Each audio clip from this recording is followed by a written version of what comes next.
simulated prisoners, an electroshock, in which a large fraction of the population, over 60% of people, upon insistence by somebody in a white lab coat, a position of authority, will turn up the knob, and they're hearing the screams of the prisoner being subjected to electrocution.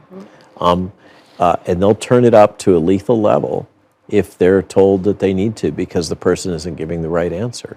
It's about 60% of the population that'll do that.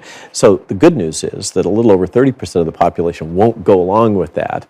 And if you have, this gets into right where we're at right now and why it's important I keep speaking up. And Matthias has unfortunately emphasized that I don't have any choice. Peter McCullough and I were on a podcast with him, and he said, you guys have to keep speaking up. The dissidents have to keep speaking up, because otherwise the population will go even deeper into the mass psychosis. So in this experiment in which authority figures telling the subject that they have to turn up the electricity that's being administered to the off-camera subject, but they can hear his screams, okay? If there are others around them that refuse to do that, and they're aware of that, they become far more likely to be resistant to the authority telling them to subject the unknown prisoner to pain. We must continue in a calm way, with open hearts and love, to try to help them and continue to try to provide information. But one of the things that Matthias teaches is that if we show any evidence of violence, we will be subjected to strong retaliatory violence. So we have to be really cautious in our messaging. This is one of the things, if you didn't watch the video of what happened in DC with the recent protests, Stop the Mandate protests,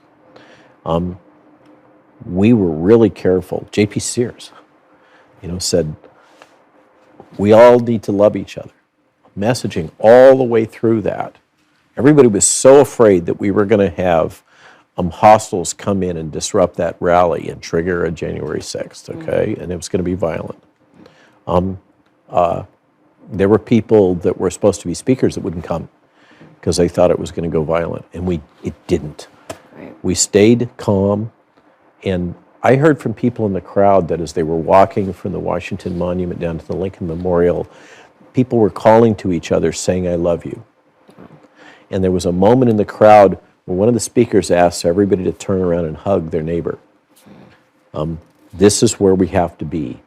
We have to be open-hearted, peaceful, think Gandhi, because we don't want to trigger them.